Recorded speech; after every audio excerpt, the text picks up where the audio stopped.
Vamos lá? Pessoal, boa noite.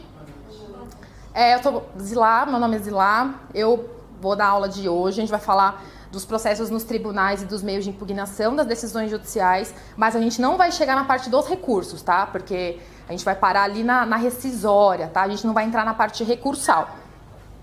Eu deixei meu e-mail para quem quiser, pode enviar qualquer tipo de dúvida, qualquer tipo de questão. Estou disponível. Então, esses são os tópicos que nós veremos hoje, conforme o último edital da Defensoria de São Paulo. Bom, vamos começar. Pessoal, prevê, né, o nosso novo Código de Processo Civil, que na verdade não é mais novo, né? As pessoas falam novo, mas na verdade já de vigor já tem 3 anos, né? Começou em 2016, 2015 publicou, enfim, já tá velho, né? Mas, ok, o novo, né? Qual que é a ideia dele, a grande ideia do código, né? Uniformizar a jurisprudência. A ideia basicamente foi essa. Trouxe vários dispositivos a esse respeito. O artigo 926, ele fala exatamente isso. Os tribunais devem uniformizar a sua jurisprudência e mantê-la estável, íntegra e coerente. Na forma estabelecida e segundo os pressupostos fixados no regimento interno, os tribunais editarão enunciados de súmula correspondentes à sua jurisprudência dominante. Então, esse parágrafo primeiro, ele fala que os tribunais, eles podem ter suas próprias súmulas. Então, por exemplo, o TJ de São Paulo, ele tem as suas próprias súmulas. Tem súmulas de direito público, súmulas de direito privado e criminal. Né? Quem que regulamenta isso? O seu regimento interno, tá lá, da edição de súmulas. Né? Porque os tribunais, eles têm competência para editar o seu regimento. Né, que vai organizar todo o funcionamento interno dele, tá?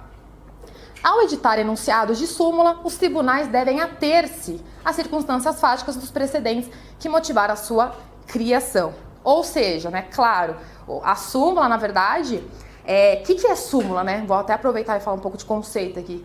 A súmula, ela é um entendimento jurisprudencial consolidado.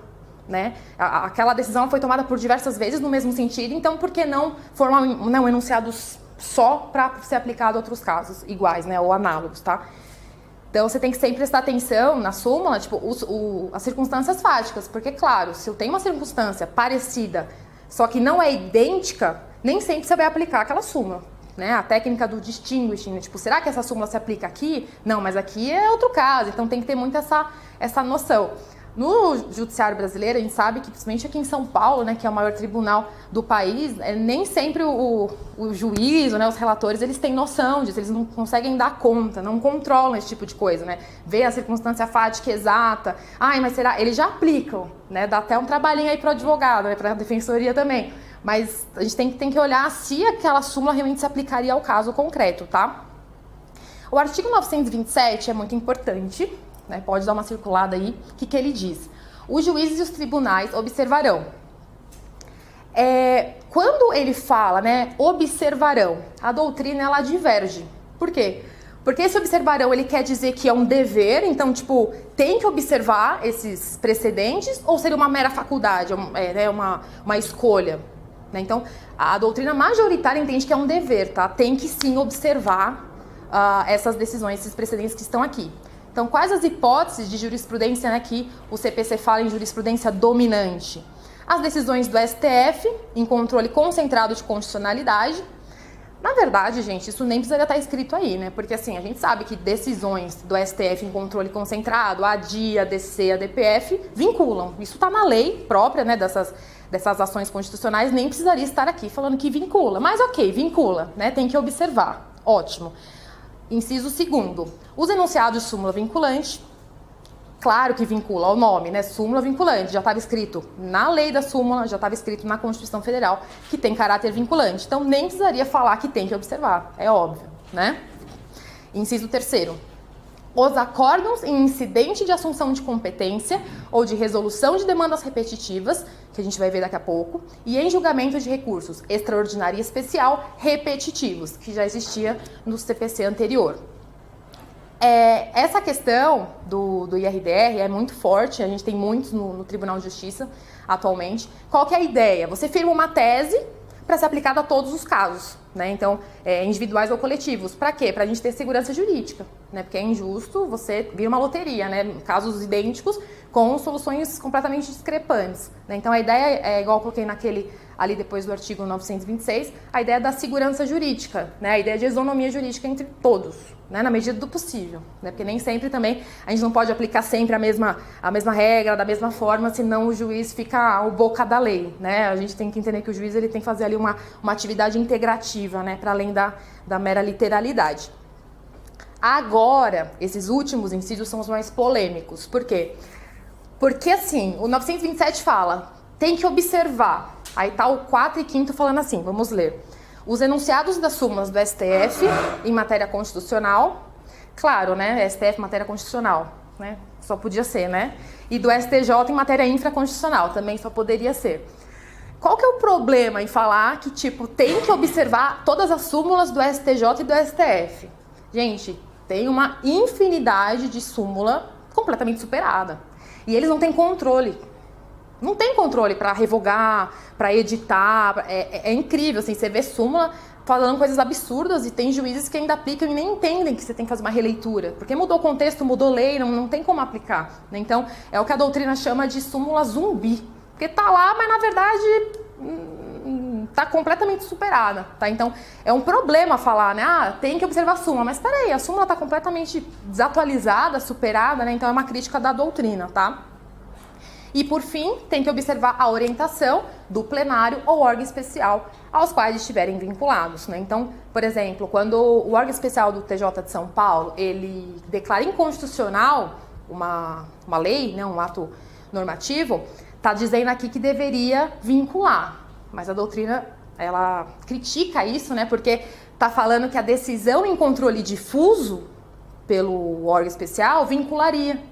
A gente sabe que quando é o STF, ali no controle direto de constitucionalidade, ele vincula sim, isso a gente sabe do direito constitucional, né? Tá lá no controle abstrato, direto ele vincula. Mas o difuso aqui pelo órgão especial do TJ, na verdade, como ele é difuso, ele não vincula, ele vincula as partes, né? Interpartes.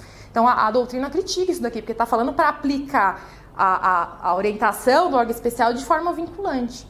Tá? Então tem essa crítica pesada aqui, né? Então tem parte da doutrina que entende que essa parte do 927 é inconstitucional, tá? Mas ainda está aí, né? Tá valendo, não foi impugnado por meio de ADI, então, né, gente, como a gente sabe, a gente presume que é legítimo enquanto não o STF não analisar isso, né? Em controle concentrado. Parágrafo 1º. Os juízes e tribunais observarão o artigo 10 e o 489, parágrafo 1º, quando decidirem com fundamento neste artigo. O artigo 10, né, não sei se vocês se lembram, mas fala da vedação da decisão surpresa. Não sei se vocês sabem disso. O espírito, né, do novo Código de Processo Civil, novo código, é não ter decisão surpresa.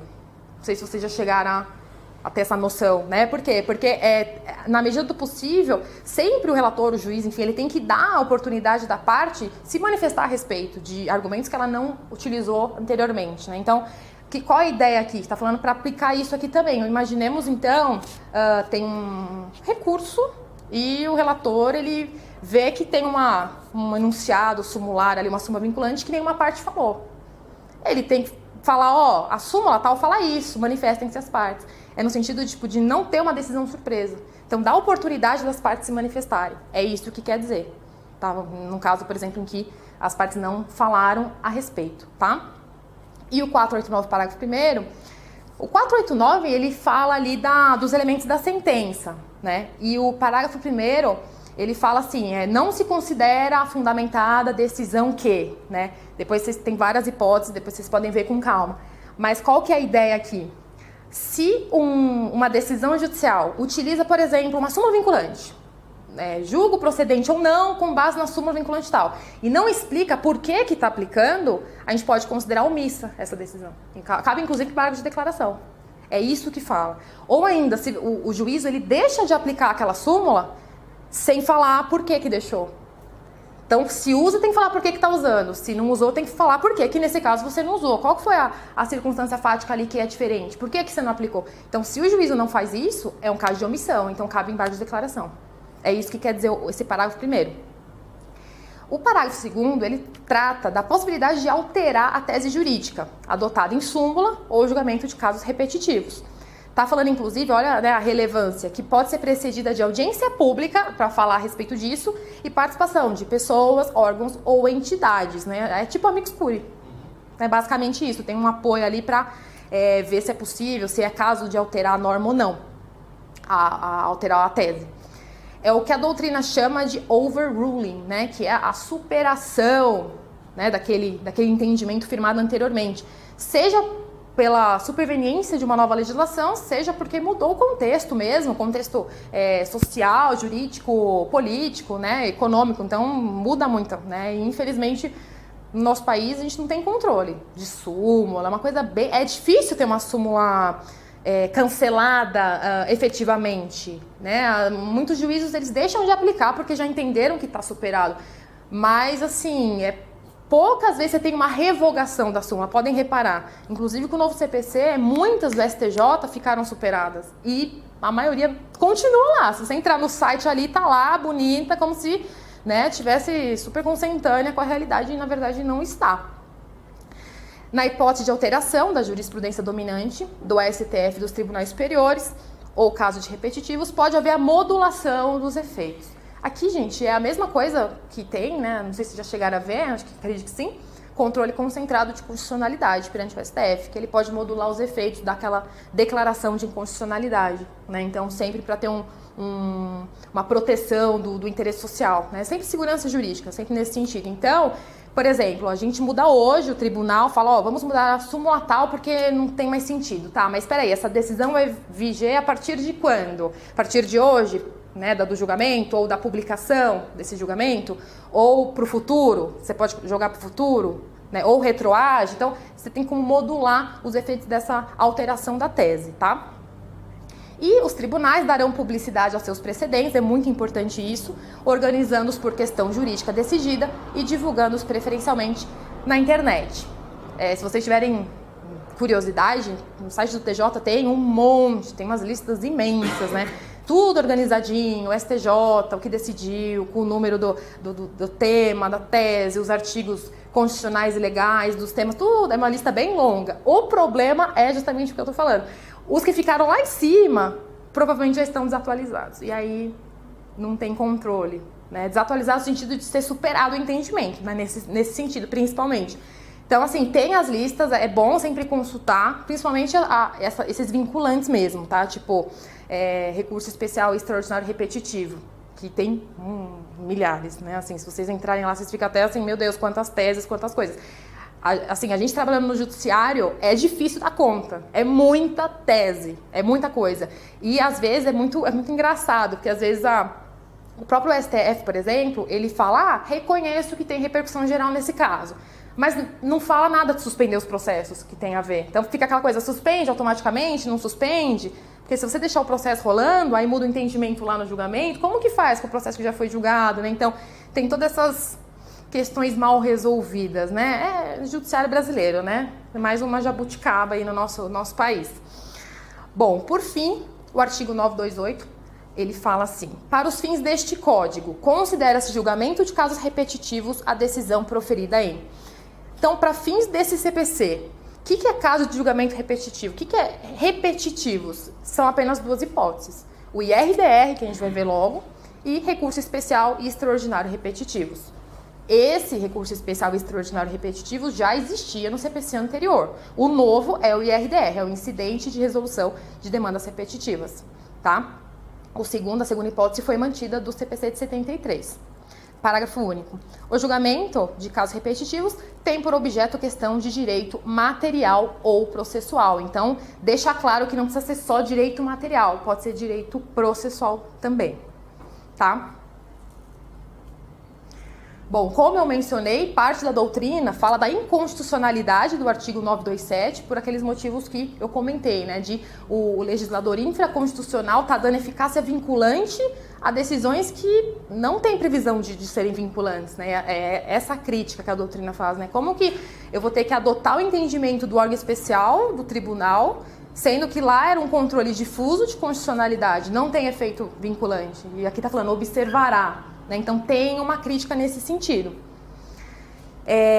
O artigo 297 fala, né, de observar esses precedentes, e a doutrina também tem essa dúvida, né? Mas os efeitos desse artigo são ex tunc, né? Eles retroagem ou são ex nunc, né? Futuros, efeitos prospectivos?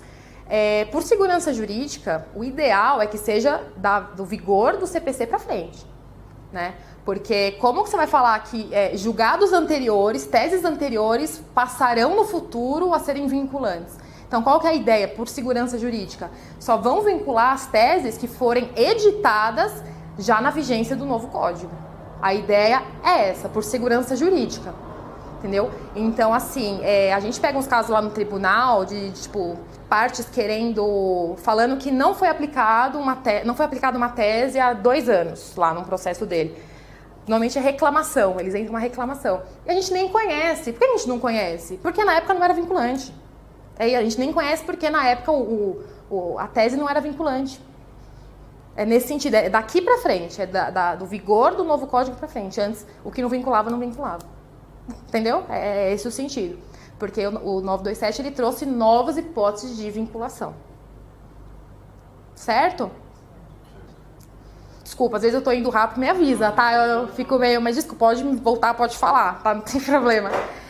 Gente, questão assim de terminologia, né? Pra gente falar direitinho aí, né? Qual que seria a diferença entre precedente, jurisprudência e súmula? Vocês têm uma noção? Porque às vezes a gente fala, né? Precedente, súmula, como se fosse tudo a mesma coisa e não é, né? Tecnicamente falando, precedente pode ser é um precedente. Então, às vezes você fala, eu tô com um caso difícil, tal, eu vou entrar com uma ação, é difícil achar jurisprudência, mas eu achei um precedente que me salva, é uma decisão específica, tá? A jurisprudência é o conjunto de decisões no mesmo sentido.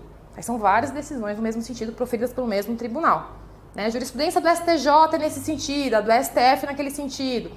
E súmula é a consolidação desse entendimento jurisprudencial num teor, num enunciado. Você pega tudo aquilo ali que está decidindo igual e converte em súmula. Então, a súmula, na verdade, ela não vai existir de um precedente. A súmula, ela não pode ser originada de um precedente só. Né? A súmula, na verdade, ela tem que vir de uma série de precedentes no mesmo sentido. Por isso que surge a súmula. Ficou clara a diferença? Para a gente usar, né, de uma forma mais correta os conceitos? No meio aí dos slides, tal, até entreguei aí a folha, o material que vocês têm acesso, eu coloquei algumas questões... Oi, desculpa. Eu vou atrapalhar. Quando você fala precedente, independe do tribunal que foi julgado. Isso. Aí pode ser tanto... Precedente pode ser, inclusive, de primeira instância. Um precedente. Uma sentença. É uma decisão. Você pode usar independentemente. Isso. Não vincula. Mas é legal você botar um precedente lá na sua peça. Já julgou assim, o fulano já entendeu? Mas o mais forte, se eu for falar pra você, o que é mais forte numa petição? Uma jurisprudência consolidada ou um precedente? Uma jurisprudência. Porque você bota um monte de decisão no mesmo sentido. Fala, olha, vocês entendem assim, no meu caso vocês não vão entender diferente, entendeu? É nesse sentido. Precedente é uma coisa tipo, vamos nos agarrar nesse precedente, mas não é garantia, entendeu? O precedente ele pode se tornar uma jurisprudência se o tribunal, enfim, o juízo começar a adotar direto. É que normalmente o precedente é tipo nossa, sabe? É uma coisa assim. Obrigado. Imagina. E eu coloquei umas questões no meio, mais recentes, tem de defensoria também, tem bastante de procuradoria. Só pra gente falar um pouquinho, né? Porque às vezes fica só no CPC, aquela coisa tal. Tentar pensar um pouco no que a gente tá falando aqui.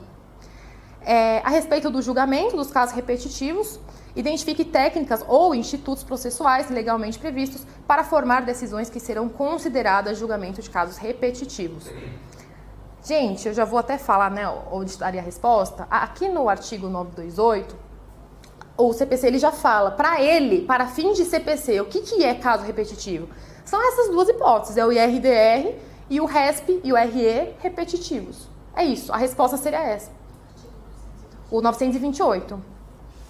Tá? Seria essa a resposta. Então, é o IRDR, que é um instrumento novo, tá? Do CPC de 2015, muito importante, está sendo muito utilizado, tá? Assim, de tudo que a gente vai ver, se você falar pra mim, olha, eu não tenho tempo para estudar tudo, eu só posso estudar o que você sugere? Eu ia falar IRDR. Da nossa aula hoje, eu acho que é a parte principal, assim, que eu acho que tem mais chance de cair num concurso, sabe? Um pedido, né, em IRDR, acho importante saber o que a defensoria está fazendo, né? e recurso especial e extraordinário repetitivos, né? O especial STJ e extraordinário STF, que isso aí já tinha previsão no outro código, tá? A novidade é o IRDR. Bom, antes de continuar, falar um pouquinho aqui uma parte mais conceitual que eu achei importante falar, né? Explicar. Muita gente fala assim, genericamente, igual eu estava falando do precedente, igual o súmula, igual né, jurisprudência, agora sabe que não é, agora a gente não pode mais errar, né? E muita gente, tipo assim, fala que tudo é recurso. Né? As pessoas mais leigas, é tudo recurso. Ou é tudo liminar. Não é? Tudo é liminar. Tudo é liminar, tudo é recurso, tudo é. Então a gente que é do direito, a gente tem a obrigação de tentar sempre usar, né? Eu acho, assim, usar uma terminologia mais adequada, né? Entender mesmo o que você está falando. E na doutrina, gente, tem coisas assim, tem várias formas de você impugnar uma decisão. Não é só recurso. Você pode entrar com uma ação contra aquela decisão. Você pode entrar com um incidente processual. A gente tem que saber diferenciar o que é uma coisa e o que é outra. Tá? Até para entender o que a gente vai falar agora, né, daqui para frente na aula. Então, os meios de impugnação de decisão judicial é o gênero, é o grande. Né? E daí saem 3 espécies. Quais são? Os recursos, famosos, ok? Né? Os sucedâneos recursais. E os sucedâneos recursais são os internos e os externos. Os externos são as ações autônomas de impugnação. Uma rescisória, por exemplo. Uma ação rescisória, transitou em julgado e você quer rescindir, você entra com uma ação rescisória. Por que é um sucedâneo recursal externo? Porque ele é externo àquele processo originário. Ele inaugura uma nova relação jurídico-processual. Vai ter citação. É um novo processo. Por isso que ele é externo. Né? A outra parte não vai ser apenas intimada, vai ser citada, está começando uma nova relação jurídico-processual. É nesse sentido, por isso que é externo. Tá? Já os sucedâneos recursais internos, eles acontecem assim, no bojo do processo. É como se fosse um incidente. Né? Por exemplo, uma arguição de inconstitucionalidade no meio do processo é um sucedâneo recursal interno. Ele depende do processo para existir. Ele está ali no meio, ele não é autônomo, ele não inicia uma nova relação jurídica. Aí você fala, mas então se ele depende do processo originário para existir, então é um recurso? Não, por que sucedâneo recursal interno não é recurso? É importante saber também, não sei se vocês tiveram aula de recurso já no CPC, vocês já chegaram a ter, parte recursal? Não, ainda não. Aqui não. Tá. Qual que é a ideia do recurso? Para ser recurso, a doutrina traz um monte de atributo que tem que ter para ser um recurso. Então, assim, tem que estar previsto no rol legal. Tem que estar no rol. São recursos. Tem que estar lá, atualmente acho que é o 994, vou até confirmar. Isso. Então, 994. São cabíveis os seguintes recursos. Aí começa apelação, agravo e tudo mais. Se não tiver nesse rol, não é recurso. Começa por aí, é taxativo. Eu não posso inventar um recurso. Né? É o que está aqui. Outra característica que tem que ser recurso. Tem prazo. Recurso tem prazo. Eu não posso interpor um recurso quando eu quiser. Tem prazo. Né? Prazo próprio. Perdeu, acabou. Né? Que mais? Tem a dialeticidade, no sentido de você ter a resposta. Né? Uma pessoa fala, a outra fala. Contraditório, tem a dialeticidade. Então, por exemplo, dependendo... Sabe a remessa necessária? Vocês conhecem esse instituto? Sabem mais ou menos? Contra a fazenda pública, quando tem uma condenação, tem a remessa de ofício, em regra. Lembra? A remessa necessária não é recurso. Por que não é recurso? Porque não é uma provocação, não é uma disposição legal que obriga a reanálise. Não tem voluntariedade. O juízo, ele não suscita a remessa porque ele quer. A lei obriga, é ex lege. Tanto que se não tiver o conhecimento do julgamento da remessa, a sentença ela não transita em julgado. Então, assim, não é voluntário, não está no rol, pode procurar, a remessa não está no rol. Então já... A remessa é um sucedâneo recursal. Você acha que é interno ou externo? Interno. Porque não inicia uma nova relação jurídica, exatamente. Então ela depende ali daquele processo originário para existir. Então é bacana a gente diferenciar o que é uma coisa e o que é outra, sabe? Senão a gente vai falar que é tudo recurso. Né? Quando eu entrei no gabinete onde eu trabalho atualmente, eu pegava os modelos de peça, né, do pessoal que estava lá antes, e estava assim, quando tinha remessa, era reexame necessário, né? Agora que é remessa. Recurso oficial chamava. Uma parte da doutrina chamava de recurso oficial. Mas, gente, não é recurso, tá errado. Não é recurso, é oficial porque é de ofício, mas se é de ofício, não tem voluntariedade. Então, se não tem voluntariedade, não é recurso. Né? É nesse sentido. E lembrando também que a remessa não tem prazo. Não tem prazo. O juiz, ele condena a fazenda, ele suscita, não tem prazo. É na própria sentença.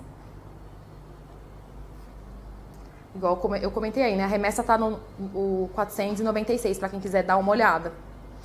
O incidente de arguição de inconstitucionalidade, que eu comentei também, né? Um sucedâneo recursal interno. O conflito de competência, a mesma coisa, né? Tá acontecendo o processo ali. Aí teve a apelação. Foi para a Câmara onde eu tô. A gente fala, não, eu não sou competente para processar e julgar isso daqui. Eu mando para outra Câmara. Aí a outra Câmara fala, eu também não. Suscita o conflito. Esse conflito ele está sendo suscitado no bojo de um processo. Tem um processo ali, então é um sucedâneo interno. Eu não estou começando uma nova relação jurídica, processual, entendeu? E esses outros exemplos que eu comentei.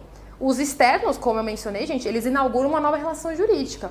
Uma ação rescisória. Eu quero rescindir uma sentença que eu acho que foi formada, sei lá, o juiz ele cometeu corrupção e eu quero rescindir essa sentença. Eu estou iniciando uma nova relação jurídica. É uma ação. Claro, não é de primeira instância, é de competência originária dos tribunais, tá? A ação rescisória ela é ajuizada diretamente nos tribunais, não passa pelo juízo de piso, tá? Mas é uma ação. Tem citação, tem pedido de tutela provisória, né? Então, começou uma relação nova, tem citação, é um sucedâneo recursal externo. Sentido assim, conceitual para a gente trabalhar um pouquinho melhor, né, com as coisas que a gente vai ver agora. O embargo de terceiro também é uma ação. Tanto que embargo de terceiro você recolhe custas adicionais, né? Se você tiver que embargar embargo de terceiro. Não é um incidente, é uma ação nova, então você recolhe custa, taxa judiciária. Tá? A reclamação, a mesma coisa. E mandado de segurança contra uma decisão judicial também. Né? Porque o mandado de segurança ele cabe tanto contra ato administrativo estrito sensu, quanto inclusive contra uma decisão judicial. Né? E aí o mandado de segurança é impetrado, impetrante, e aí tem a notificação, é uma nova relação jurídica. Tá? Bom, vamos lá. Gente, a partir de agora vocês vão perceber que eu pulei vários dispositivos que eu considero não muito relevantes. Eu coloquei o que eu acho que é relevante, tá? Para fins de concurso e para fins de vida jurídica também, tá? Que é a ordem dos processos no tribunal. Só antes de começar, não sei se vocês têm esse conhecimento, essa questão de turma julgadora, né, em Câmara e tal. Relator é para quem é distribuído o processo, né? É o relator.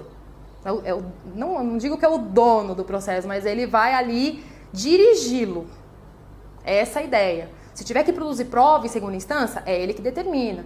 Se tiver que complementar um documento, alguma coisa que ele entende que dá para sanar uma irregularidade, é ele que determina. Então o relator está dirigindo ali o processo. Mas ele não julga, em regra, o mérito. Ele tem que levar para a sessão de julgamento, para a turma julgadora julgar. Tá? Então, a gente tem, por exemplo, um julgamento normal, uma apelação, né? São três, é a turma julgadora. Então, é o relator, segundo juiz, terceiro juiz. Né? O termo revisor não tem mais no CPC. Então, antes era relator, revisor, terceiro juiz. Agora, o revisor não tem mais, né? O nome revisor não existe mais. E passou para segundo juiz. Então, relator, segundo, terceiro juiz. Até um título de curiosidade, né? Bacana se vocês tiverem acesso a isso. Se o relator ficar vencido, ele perdeu. Foi 2-1 o julgamento, dando provimento ou não para o recurso. O segundo juiz, ele se torna o relator. Passa para ele o acórdão. Ele ganhou. Foi o primeiro que foi divergente do relator. E o terceiro acompanhou ele. Então, ele se torna o relator designado, a gente chama. É uma terminologia do TJ, até para entender o que é isso, né? Porque ele fica com o acórdão. E aí o relator, no caso, como ele perdeu, né, 2-1, ele vai declarar o voto. É isso que significa, você perdeu. Você vai declarar o voto. Né? Junto ali na publicação do principal, no fim vai vir o voto vencido. O 932, gente, é muito importante, tá? Que são os poderes do relator. Muito importante, assim, entender, saber como funciona, o que ele pode, o que ele não pode. Como eu mencionei, o relator, ele dirige o processo, ele ordena o processo, inclusive em relação à produção de provas, porque sim, muita gente acha que não, mas em segunda instância a gente tem produção de provas sim, tem perícia, né? Tem conversão em diligência mesmo, tá? Já é normal, acontece bastante. É mais raro assim do que na primeira instância, claro, né? Mas acontece. Bem como, quando for o caso, homologar a autocomposição das partes, a mesma coisa. Tem gente que acha que a conciliação acontece só em primeira instância. Não, pode dar a qualquer tempo, pode pedir até em segunda instância. O relator vai lá e homologa o acordo entre as partes, para pôr fim ao processo, tá? Ele aprecia o pedido de tutela provisória, né? Tutela provisória, acho que, não sei se já tiver aula, tem a de urgência de evidência, todas aquelas questões, então é ele que vai apreciar em segunda instância, né? Normalmente é agravo de instrumento, né? Com pedido de efeito ativo ou suspensivo, né? É o relator que vai dar ou não. Então o agravo de instrumento chega lá, o relator vê, tem pedido de tutela de urgência. Indefiro por motivos de tal. Processe-se, intime-se o agravado para responder em 15 dias. Vai, responde, volta e julga, leva para a sessão de julgamento e julga o mérito, tá? E ele também pode não conhecer de recurso inadmissível, prejudicado ou que não tenha impugnado especificamente os fundamentos da decisão recorrida. Vocês sabem o que é decisão monocrática? Sim. O que é? É quando o relator julga sozinho. Ele não leva para a mesa de julgamento, né? Então ele vai lá, é como se fosse um juiz. É um juiz, né, na segunda instância, né? Então ele não conhece, porque é inadmissível, porque, por exemplo, cabe apelação contra a sentença. Ok. Imagina que você apela de uma decisão interlocutória. É inadmissível, o cabimento está zero. Não dá, tem caso que não cabe a fungibilidade recursal, né? Não é fácil aplicar esse princípio. Então ele, por monocrático, ele fala, não conheço ou nego o segmento porque não preenche os requisitos de admissibilidade. Por monocrática. Não precisa levar isso para a sessão de julgamento. Para quê? Mobilizar tudo, publicar na pauta, né? Já mata ali o processo, né? Por isso que tem a monocrática. O prejudicado, a mesma coisa. O que seria, por exemplo, um recurso prejudicado? Vocês têm noção? Um recurso? Tá prejudicado. Tem muita situação, por exemplo, quando perde o objeto da ação.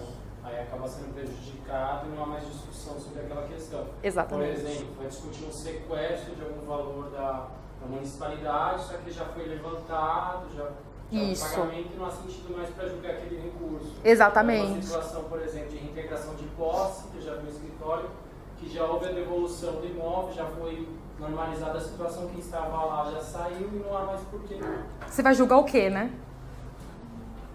No caso, pode até julgar, publica, mas que efeito prático que vai ter? Nenhum. Né? Isso é muito comum em agravo de instrumento. E não só porque perdeu o objeto fático, porque a sentença já saiu. Acabou o processo de primeira instância, vai subir se tiver o recurso. Então, o agravo é de uma decisão interlocutória, por exemplo, uma tutela de urgência. Por que a gente vai julgar uma coisa que já teve a sentença, já revogou a tutela eventualmente concedida? Por exemplo, não faz sentido, né? Ou esses casos que você está falando, que o objeto realmente some. Né? A gente já pegou uns casos assim, de gente entrando com mandado de segurança. Olha só, né? Não pode fumar, né? A gente tem a lei estadual, não pode fumar dentro de estabelecimentos fechados, né? Públicos e tal. E privados também. Sob pena de multa e tudo mais. E era uma família, era um pai, né, de família, fazia festa de debutante da filha e entrou com mandado de segurança falando que ia ter, sim, fumo lá na festa, dentro do buffet e, pedindo para não ser fiscalizado. Falando que tinha direito líquido e certo a não ser fiscalizado na festa da filha. No buffet, no salão lá. O juiz negou a liminar, óbvio. Né? Óbvio. O juiz negou. Ele agravou, veio pra gente. Só que chegou pra gente, assim, sexta. A festa era sábado. No caso, no dia meu chefe não estava. Não tinha quem despachasse, a câmara estava vazia e tal. Paciência, entendeu? Aí quando veio, né, depois voltou, foi pra voto, perdeu o objeto, porque a festa já foi. E mesmo assim, gente, pelo amor de Deus, né? Como que tem coragem, né? Como que pega? E sabe o meu maior medo? Às vezes foi dica do advogado, acho que ele achou que ele foi, brilhante. Nossa, eu posso entrar com MS, pegar uma ordem judicial, ai, que legal. Não, e a gente era curioso, porque assim, falava o que ia fumar na petição. Cachimbo, e não sei, e eu nunca vi isso na minha vida, sabe? E mesmo depois, quando, teve o despacho, quando, né, processou mesmo assim, depois voltou para ser declarado prejudicado, ainda meu desembargador falou assim, não há fumaça do bom direito, entendeu? Não, gente. E sabe o que é pior? Na peça dele, tinha precedentes, acabamos de falar o que é precedente, a favor de juiz de pisos. Ele conseguiu achar Achou precedente. Juiz dando. Aqui de São Paulo, tá? Vara da Fazenda aqui. Que pode sim, porque é um evento privado e tal. Não, olha, essa de colocar, eu lembro até hoje, os itens, que ia fumar. Enfim, não há fumaça do bom direito. Eu tô contando aqui, a festa foi, acabou, né? Não dá pra julgar um agravo mais, porque já foi. Né? Acho que não fumaram. Ou fumaram, né? Sei lá também. Ai, gente, ele queria, tipo assim, um salvo-conduto, sabe? Ai, se vier, o juiz mandou você não entrar, lindo. Não me mute, nem o estabelecimento, mas tipo... Coisa do judiciário, tá, gente? Depois que a gente começa a trabalhar, você fala, gente, céu, meu Deus. É muita cara de pau, né? Só uma dúvida pra gente. Claro. Nesse caso que você falou, que já foi proferida a sentença, por exemplo, que no caso não há mais razão para julgar o recurso, no caso de uma decisão interlocutória. Uhum. Isso acontece mais, tipo, por uma demora do judiciário, porque, por exemplo, às vezes pode ser que o relator coloque lá para a conclusão e ele demore para julgar. É esse caso ou tem outras situações que fogem disso também? Acontece muito isso, tipo assim, quando chega agravo, para julgar já o mérito, o que a gente sempre faz? A gente entra no processo em primeira instância para ver a que pé que tá. Entrou lá, sentença, julgo prejudicado por monocrática. Nem vejo do que se trata. Eu não sei nem o que tá falando. Mas já aconteceu de fazer o voto, porque não tinha sentença, não estava nem concluso para a sentença, fez o voto, demorou 15 dias para publicar na pauta, aí foi na sessão, aí o advogado vai lá e fala, antes do julgamento, né, lá na sessão, olha, já teve a sentença tal, tipo, aí volta pra gente mudar o voto.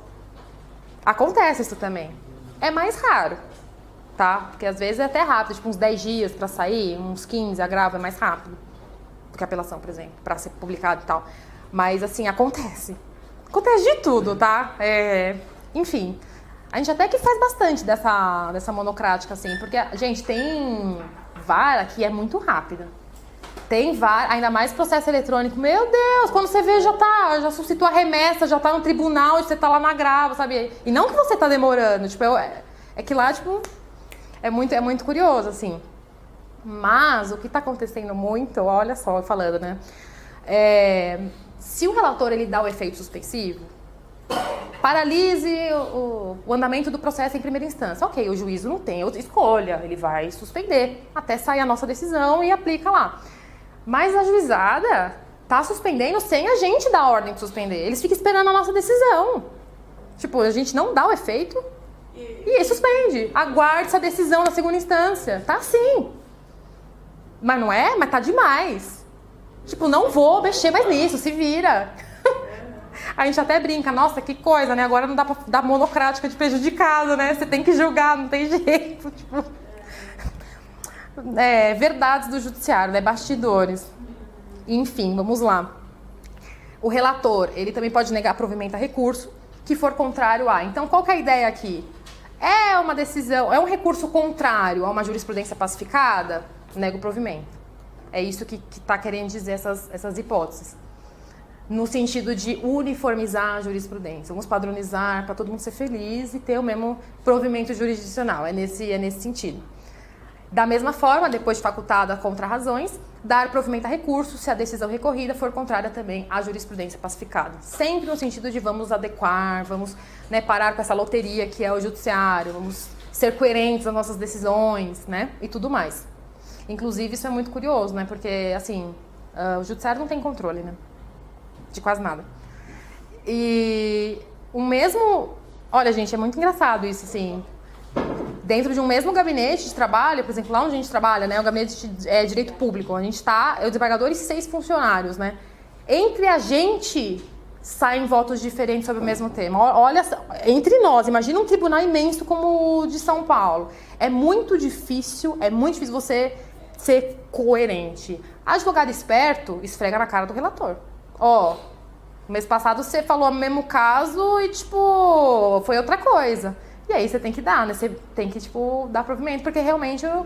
Por isso que é uma dica, assim, para advogado. Gente, esfrega na cara, leva na sessão, faz sustentação oral, porque Vossa Excelência julgou mesmo. Fala! Porque, tipo, não é uma decisão velha. Porque às vezes, óbvio, você pode mudar de opinião. O desembargador não fica preso, mas às vezes é recente, tipo, porque eu fiz um voto semana passada e minha colega de trabalho fez na semana seguinte e ela não viu meu voto. E ela pensa diferente, tem coisa pra pensar diferente, não é a lei, né? Não é assim. Tem um trabalho ali de integração, tipo, né? Criar uma norma pro caso concreto. Já aconteceu, nossa, gente, olha, tipo, sabe quando tem um processo e vários agravos, várias partes? Foi tudo pra gente, por prevenção. Cada um fez uma decisão diferente no mesmo caso. E eu lembro até hoje que eu tinha acabado de entrar no gabinete. Eu lembro até hoje. Os 4, né, assistentes chegaram na minha mesa, jogaram e falaram, se vira. Eu lembro até hoje, tipo, você vai fazer. A gente cagou e você vai fazer, tipo. E era um caso tão bizarro de cumprimento de sentença de improbidade, de multa, de um monte de coisa errada, velha, assim, nossa, meu Deus. E até entender o que aconteceu, e eu não sei como que uma decisão agravada por, tipo, 4 pessoas pôde dar resultados tão diferentes, porque não tinha, mas gente, uma coisa bizarra, assim, eu lembro até hoje. Então é o que eu quero dizer, tipo, é muito difícil ter coerência. Pensa, em um gabinete, poucos funcionários, já acontece essa bagunça. Imagina tribunal, né? Gente, o Tribunal de São Paulo é imenso, só de, tipo, servidor efetivo, 50 mil. Inteiro. Então, tipo, imagina, se um gabinete pequeno já acontece isso, eu fiquei pensando, imagina, né? Difícil é arrumar isso, né? Porque você tem que falar, olha, revendo melhor, analisando melhor os autos, vislumbro, né? Uma confusão, né? Mas aí, no fim dá tudo certo, né? Porque, graças a Deus, não sou eu que leio na sessão de julgamento, né? Não vou eu lá que a gente só faz o trabalho braçal. Mas tá bom. Vamos lá, vamos continuar. Decide incidente de desconsideração da personalidade jurídica, a gente está falando dos poderes do relator, tá? Quando for instaurado originariamente perante o tribunal, então pode ter um incidente de desconsideração no tribunal também, tá? Além da primeira instância. Determina a intimação do MP, quando for o caso, que também não faz nada, né? Não sei se vocês têm prática processual, todo mundo aqui acredita, né? Ministério Público, gente, meu Deus do céu, é mais parado que... Olha, quando a gente manda dar parecer, ou não vem nada, não vem, perdeu o prazo, não tem, ou é aquele parecer tipo, como não é direito, indisponível e, não vamos nos manifestar, tipo, demora 30 dias pra falar isso, sabe, enfim, é uma crítica aqui, né, porque a gente tem que ter uma visão crítica das coisas. E exercer outras atribuições estabelecidas no regimento interno. Eu coloquei o artigo aí da Constituição Federal que fala que os tribunais têm competência para editar os seus próprios regimentos internos, mas nesse sentido, tá? Para vocês saberem de onde tiram, de onde saem as coisas. O parágrafo único do 932 é muito importante. O que ele fala? Antes de considerar inadmissível o recurso, o relator vai conceder 5 dias ao recorrente para que ele sane um vício, que seja sanável, claro, né? Se for insanável, não tem como, né? Ou complemente a documentação exigível. Eu anexei, eu falei assim, aspectos formais. Por quê? Porque já teve advogado, né, no início do vigor aí do CPC, que queria aproveitar esses 5 dias pedindo, olha, você não me deu 5 dias, para complementar razões de recurso. É formal só, é aspecto formal. Né? Imaginemos, por exemplo, um processo que está tramitando em via física. Não assinou, é isso. É uma coisa formal. Recolheu as custas, mas esqueceu de preencher ali a guia, você preencheu errado. Dá 5 dias para a pessoa, né? Não corta o processo, né? Tipo, fala, te dou 5 dias para você arrumar isso aqui. É nesse sentido, é formalidade. Não complementar razões.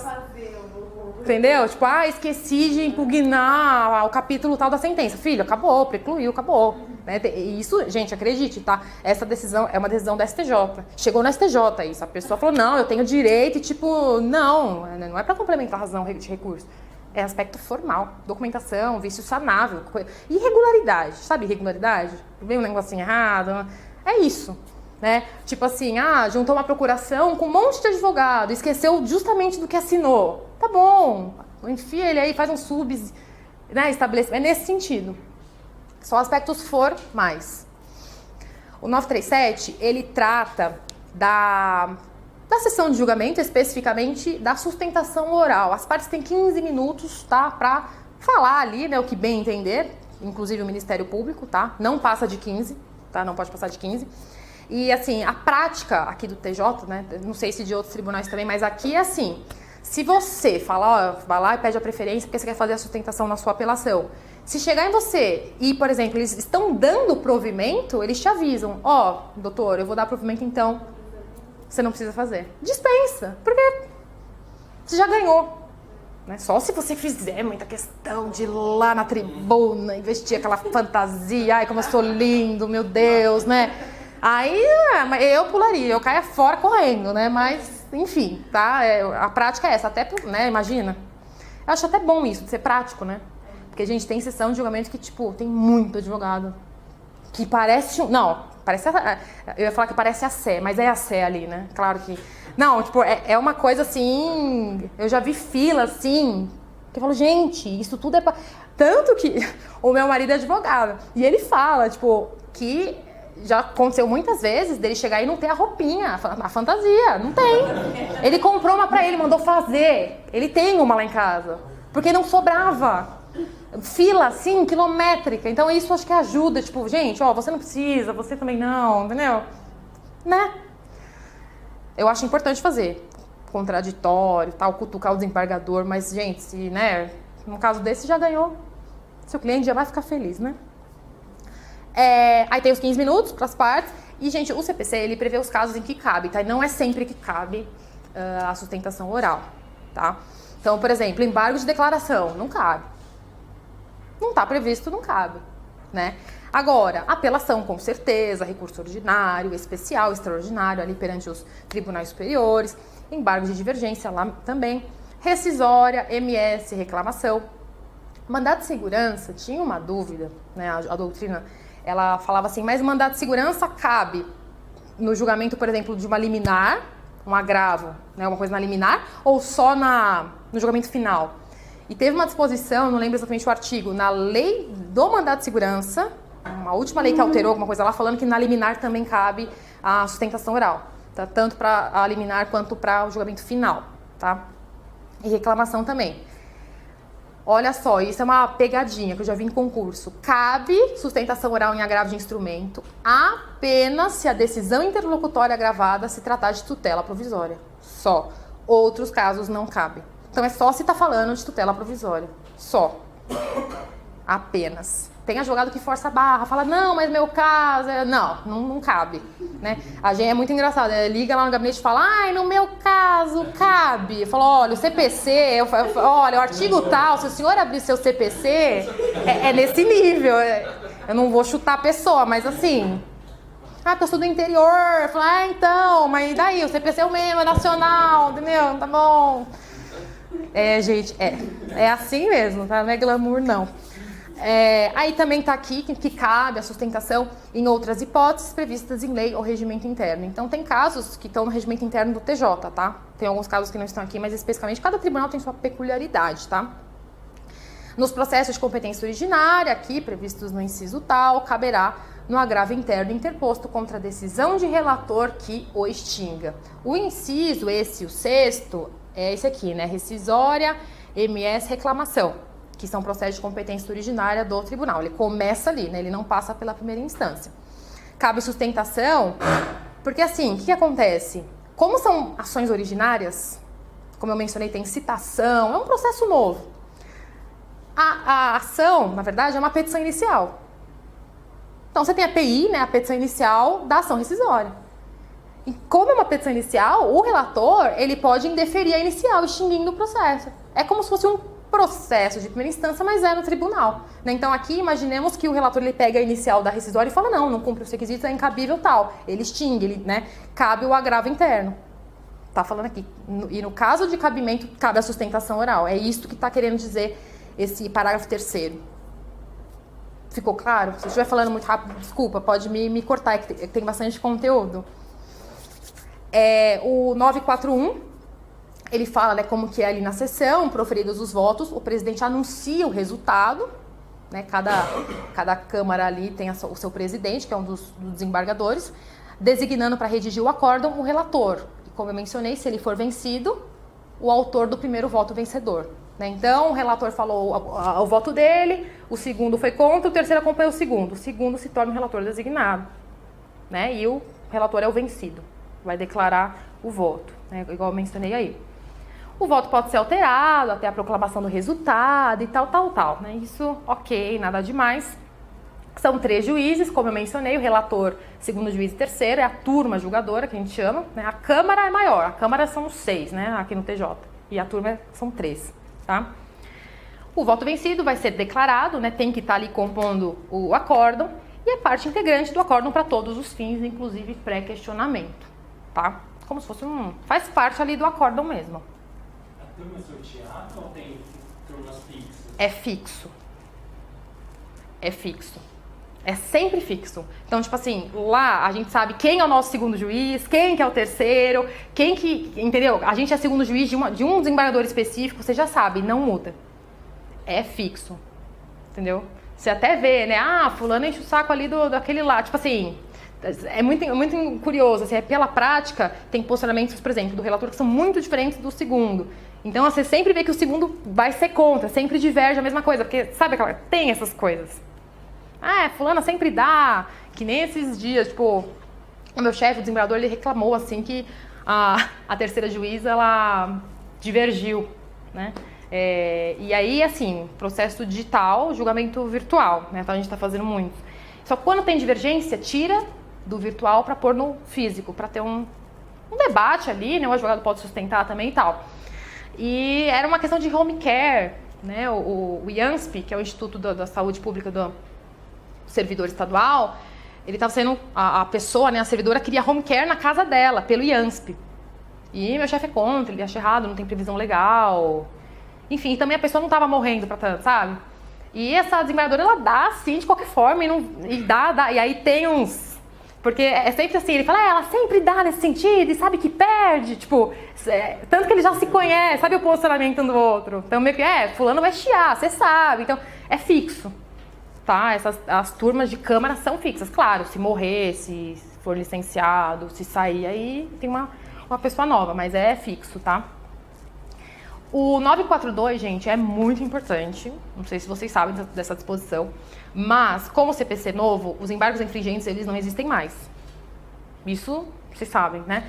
Então, na verdade, ele foi substituído por essa técnica aqui do 942. É como se fossem embargos infringentes de ofício. Embargos infringentes obrigatórios. Porque é de ofício. Ganhou, teve um julgamento por maioria, já estende o colegiado, já chama mais o embargador para julgar todo mundo naquela questão. É como se fosse um embargo infringente, mas sem voluntariedade, não precisa recorrer, não é um recurso. Então, o recurso do embargo, na verdade, ele virou uma técnica de julgamento colegiado. Estende o colegiado para julgar o recurso. Porque foi por maioria, não foi unânime. Né? Então tá assim, ó, quando o resultado da apelação for não unânime, o julgamento terá prosseguimento em sessão a ser designada com a presença de outros julgadores, que serão convocados nos termos previamente definidos no regimento interno, em número suficiente para garantir a possibilidade de inversão do resultado inicial, assegurado às partes e eventuais terceiros o direito de sustentar oralmente suas razões perante os novos julgadores. A gente chama isso de técnica de ampliação do colegiado. Tá? Então chama o resto da Câmara. Tá? Então ficou 2-1. Então, de ofício, já chama os outros 3 embargadores da Câmara. É isso que é essa técnica, tá? Sendo possível, a gente julga na mesma sessão, não precisa publicar, fazer outra, né? Se já consegue entender as circunstâncias ali, né? Se for muito complexo, vai pedir vista, vai pautar para outro dia, tal. Mas sendo uma coisa mais simples, singela, dá para resolver ali mesmo, tá? E o parágrafo 2º é muito interessante. Os julgadores que já tiverem votado, eles podem rever o posicionamento. Então, imagina que você aqui no 2-1, você é relator, depois que ampliou, você falou, não, na verdade, eu acho que eles estão certos. Você pode mudar, você não precisa ficar fixo ali naquela posição inicial. Pode mudar, não tem problema nenhum. A técnica de julgamento, parágrafo 3º, aplica-se igualmente a julgamento não unânime proferido em... Gente, aqui é muito importante vocês prestarem atenção, porque o caput ali do 942, ele fala assim, ó, quando o resultado da apelação for não unânime. Ele não está pedindo para dar provimento à apelação ou para dar desprovimento. Foi não unânime, teve por maioria e não unanimidade, já cabe essa técnica. Mas em relação à ação rescisória e ao agravo de instrumento, ele pede que tenha havido a decisão no sentido de rescisão da sentença, então a rescisória foi julgada procedente, por maioria, E no caso do agravo de instrumento, tem que ter havido provimento, ou seja, decisão de reforma, né, da decisão agravada, que julgar parcialmente o mérito. Então, no caso de rescisória e agravo de instrumento, a lei ela coloca condicionantes para essa aplicação da técnica da ampliação no colegiado. No caso da apelação, não. Basta ter sido um julgamento por maioria que já estende o colegiado. Isso que é muita pegadinha. Inclusive, tem uma questão aí que eu coloquei de concurso recente que pegou exatamente esse ponto. Tipo, quando que cabe na apelação? Sempre quando for por maioria. Agravo de instrumento, quando a maioria for no sentido de dar provimento ao recurso, de reformar a decisão. E na ação rescisória, se for para dar procedência, ou seja, se for para reformar, para cassar, né, rescindir a decisão. Não se aplica, esse também é muito importante. Quando não aplica essa técnica de ampliação do colegiado, incidente de ação de competência e no IRDR, então esses casos não tem, pode ser por maioria e vai ficar por maioria, não vai mudar. Remessa necessária, tá? Também não. E nos não unânimes, proferidos pelo plenário ou pela corte especial, né? Julgamento, por exemplo, pelo órgão, não tem por que fazer essa questão do colegiado, né? Inclusive aspectos administrativos que eles julgam bastante, tá? Mas assim, eu me atentaria assim, quando que cabe e os casos em que não cabe. Eu pegaria esses dois pontos principais. Acho que tem que saber mesmo. Porque no CPC anterior, até na apelação tinha que ter o provimento da apelação. Aqui não, a apelação pode ser pelo provimento ou pelo desprovimento. Eu coloquei aqui essa questão, Defensoria do Maranhão, do ano passado, FCC. Tá no papel também, no material. A técnica de julgamento continuado, que é essa técnica que a gente está falando aqui, diante de decisão não unânime, então, olhando aí rapidinho, o que vocês acham que é a resposta certa? Vou dar uns minutinhos aí para vocês.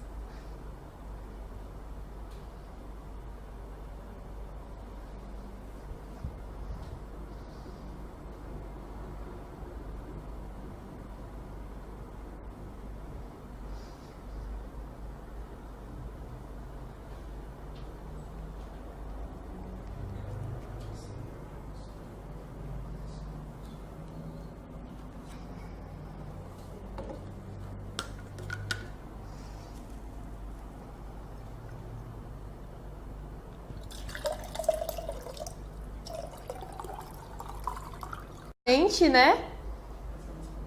A apelação basta ter divergência e o outro tem que ter o provimento. Né? Parece uma bobagem, mas cai, né? Olha só, tipo, defensoria, tipo, sim, cai, entendeu? Não é bobagem. Então, mas é uma coisa tipo decorebinha, mas não é difícil. É uma coisa que você fala, então peraí, apelação sempre. A agravo rescisória tem que ser procedente da provimento, é isso. Tem que inverter a decisão, né, impugnada ali, tá? Esse de baixo Nossa, tá PGSP, mas eu acho que não é PGSP, não. É PGE de outro estado, porque eu prestei esse concurso e não tinha essa questão não, aquelas, né? É Santa Catarina, esse SP é SC, tá? Eu não sei como o P saiu do C, porque é longe, mas é Santa Catarina, tá, gente? Essa banca FEPES, eu falei, que isso? Não prestei isso aí, não, é isso mesmo. Em relação à técnica de julgamento ampliado, é correto. Essa aí, se vocês quiserem, vamos fazer juntos para fazer umas explicaçõezinhas. Letra A. Com o julgamento ampliado, há uma alteração de competência funcional, que é relativa. Não sei se vocês já tiveram aula de competência jurisdicional. Uma delas é a funcional. Vocês lembram mais ou menos? A funcional ela é muito ampla, na verdade. Mas, por exemplo, tem uma sentença. Você apela da sentença. Quem que vai julgar a apelação? Não é mais o juízo. Ele não tem competência funcional para apelação. É o tribunal. O tribunal tem competência funcional para julgar a apelação. É funcionar nesse sentido, de fase de processo, recurso, fase recurso. Quem que vai julgar? Quem entende? Isso. Ou seja, é relativa ou absoluta? Competência funcional é absoluta, então tá errado isso daí, não tem como, né? Então, o começo tá certo, né? Com o julgamento ampliado, você altera a competência funcional. Por quê? Porque antes era a turma. Quem que era o órgão competente para julgar o recurso? Era os 3. Quando ampliou, virou 6. É uma nova composição. Era a turma, passou para ser a Câmara. É um novo órgão. Competência funcional. Quem que vai julgar? É absoluto, não é relativo. O final tá errado. Se fosse assim, que é absoluta, estaria certo. É uma, né, para você se confundir e falar, isso mesmo, né? Mas não, tá? Os julgadores que já tiverem votado não poderão rever seus votos por ocasião do prosseguimento do julgamento. Falamos que pode mudar. Pode voltar atrás. Letra C. A técnica de julgamento ampliado será aplicada nos casos de remessa. Já começou errado, né? A gente já viu que não cabe em remessa. A gente nem continua lendo, nem perca tempo, porque quando a gente está fazendo prova é muito corrido. Já viu que a metade está errada, já corta e vai para outra, tá? Não fica lendo, perdendo tempo, não. Não cabe em remessa, então nem continua. Letra D. Em caso de decisão não unânime, proferida em RDR, mesma coisa, né? Não cabe em RDR, já corta a alternativa. Nem continua lendo. Por fim, nossa, ficou zoado, né? Mas acho que dá pra ler. Ah, não, vocês conseguem, eu que tá ruim aqui. Sua aplicação ocorrerá na apelação, na rescisória julgada procedente e no agravo que reforma a decisão que julga parcialmente o mérito. É exatamente o que a gente respondeu na anterior. Então, vocês veem que cai. Cai mesmo.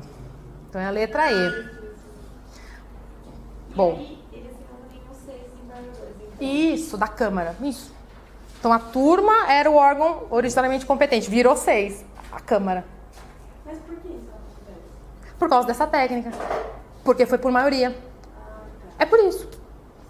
No caso da apelação, basta ter sido por maioria o julgamento. No caso do agravo, tem que estar dando provimento. A ação rescisória tem que estar sendo procedente, certo? É nesse sentido. Aplica de ofício. Não tem mais embargo infringente. É como se faz às vezes do embargo infringente, do CPC anterior.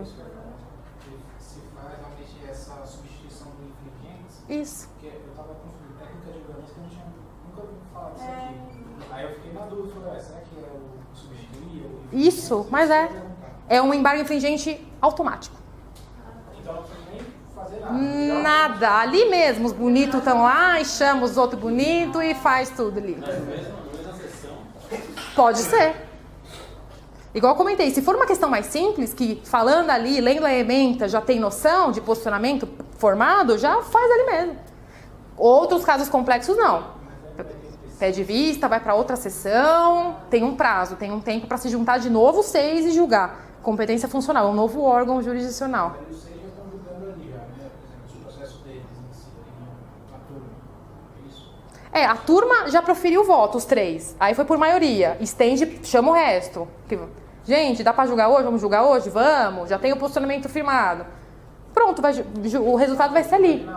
E esse aí pode ficar por maioria mesmo, tá? Não cabe de novo a técnica. Pode ser 5-1, 4... Não, entendeu? Aí não dá mais. Não é para ficar aplicando para sempre, tá? Não tem fim. Uniformizar, tipo...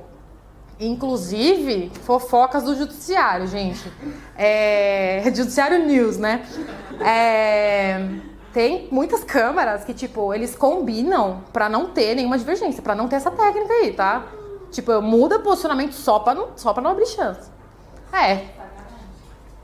Pro advogado é ruim, né? Porque o legal é você ir lá fazer sustentação de novo. Não, tentar puxar pro seu lado. Agora, se você não, gente, vamos combinar aqui pra não ter chance de... Porque eles devem achar um saco, né? Porque, né, deve achar o ó, né? Muito difícil, né? Na verdade, não é suprimir, então, esse tipo de agravo interno na época, né? Aí suprimir esse direito, por exemplo, de ter alguém com uma posição diferente, suprimir esse direito, então fica na prática. Então... Mas essa questão, eu acho errado fazer isso. E você tá falando de ficar combinando pra não ter... Você tá ali por trás, combina, vai ficar tudo unânime. Quando era possível recorrer, era uma obrigatoriedade dele julgar. Então, eu entendi o que quis dizer, porque na verdade o CPC ele tirou o recurso, ele não existe mais, e se você combina previamente, não acontece a técnica. Então, sim, é como se fosse uma supressão de um direito, assim... eu entendi o que você falou, é uma crítica também. Claro que isso aqui... Né, assim, cai entre nós, assim, pra vocês saberem, tá? Não tô dando nome aos bois, mas já vi acontecer muito. Mas é só pra vocês entenderem como que funciona. Pode até cortar, se quiser. Não tem problema, né, entendeu? Não é um... Gente, Brasil, judiciário, você tá de brincadeira, né? Você acha o quê? Gente, enfim, vamos lá. Só me fala que horas são? São 8h23. Ah, ótimo, vai dar tempo, tá certo. Vamos falar agora do incidente de assunção de competência. Ele já era previsto no CPC anterior, mas ele foi aprimorado com o CPC agora. Por quê? Porque agora o CPC é expresso em falar que a tese firmada nele é vinculante. Então, ele existia no CPC de 73, mas não tinha previsão de que a tese firmada seria vinculante. Tinha uma dúvida doutrinária. É vinculante ou não é? Majoritariamente entende que não era, não estava previsto, né, expressamente, então não é. Hoje é. A tese firmada lá você tem que aplicar. Os juízes, tribunais têm que aplicar. Processo individual ou coletivo. Tá? É admissível a assunção de competência quando o julgamento de recurso remessa ao processo, né, de competência originária, envolve relevante questão de direito com grande repercussão social, sem repetição em múltiplos processos. Então, quais os requisitos, né, do incidente de ação de competência? São esses dois. Relevante questão de direito de grande repercussão social. Para variar, né, esses conceitos jurídicos indeterminados, né, que dão aso a 1000 interpretações, enfim. E sem repetição em múltiplos processos. Por que eu sublinhei sem repetição? Não pode ter repetição. Entendem o que significa isso? Se já teve repetição em múltiplos processos, não cabe mais esse incidente. Aí a gente vai falar de IRDR. O IRDR é como se fosse um repressivo. Isso aqui é para prevenir a proliferação de processos iguais, com decisões conflitantes. É prevenção. Esse incidente é preventivo. O IRDR ele é repressivo, quando já teve a multiplicidade de processos. É nesse sentido. O problema é a multiplicidade, né? Que é múltiplo. Gente, esse caput aqui Batido, né? é uma coisa, assim, que, olha, dá pra tudo que é gosto, né? Assim, mas claro, né? A gente tem que ter cautela, parcimônia, noção, assim, tipo, né? Também, né? O que é multiplicidade? São 3 processos? 3 julgamentos? Não, né? Tem que ser um pouquinho mais. E isso também, eu acho que depende do tribunal, né? Multiplicidade no TJ aqui de São Paulo, gente, tem que ser um razoável, assim, tem que ser um número bem razoável. No Pará não precisa, entendeu?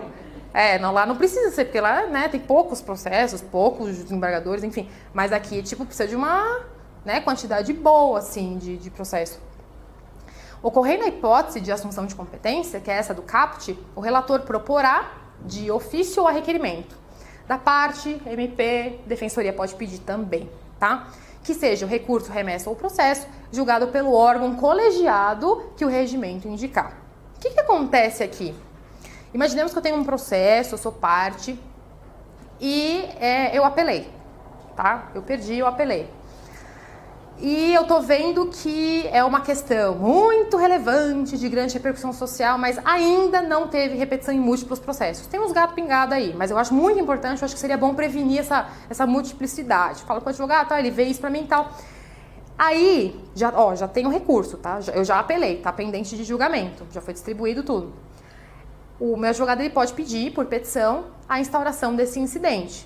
Prova os requisitos, fala, é relevante, tal, doutrina fala aí, requeira a instauração.